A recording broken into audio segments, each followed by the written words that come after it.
Election कराना election commission की जिम्मेदारी थी। उसके बाद जो हुकूमत बनती है अवाम की उमंगों के मुताबिक तब चल सकती है जो हुकूमत अवामी मैंडेट लेके आती है, ना कि स्टोलन मैंडेट हो। इसके आने से अगर free fair transparent result declare नहीं होता और फॉर्म 45 के मुताबिक रिजल्ट नहीं आता, इससे IMF का प्रोग्राम भी बहुत ज़्यादा डैमेज हो जाएगा, क्योंकि पाकिस्तान इस वक्त किसी भी इस किस्म के इकनॉमिक टर्मोइल का मुतहम्मिल नहीं हो सकता। इसलिए हम बाज़ाबिता तौर पे सबसे मुतालिबा करते हैं कि फिलफोर फॉर्म 45 के मुताबिक नतीजा 47 अहस किया जाए।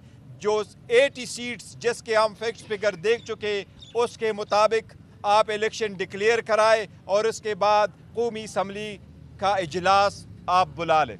ये हमारे आज के लिए ज़रूर लाजिम मुतालिबात हैं।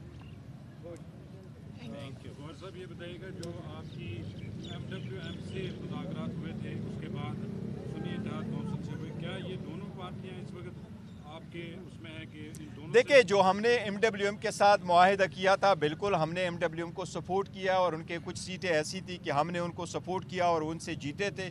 उनके साथ हमारी ये कोशिश थी कि नेशनल असम्बली में हो, और सुन्नी इत्तेहाद के साथ हमारा प्रोविंशियल से के हिसाब से हम चाह रहे थे कि उनके साथ हो, लेकिन ये दोनों की मुतफ़िका फ़ैसले से और हम उसमें इन्वॉल्व थे।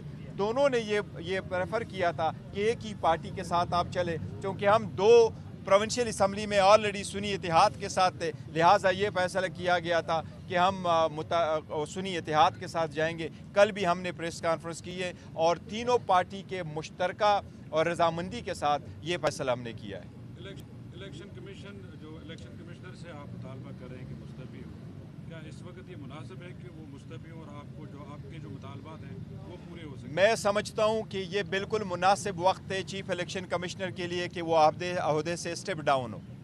अगर इतनी बड़ी जिम्मेदारी वो ना निभा सका और उसके होते हुए मैंडेट पे डाका डाला गया, तो इससे और वक्त नहीं हो सकता कि हम मुतालिबा करें। लिहाजा आज खान साहब की हिदायत के रोशनी में पाकिस्तान तहरीक इंसाफ मुतालबा करती है इसके रिजिग्नेशन का और फिलफोर करती है।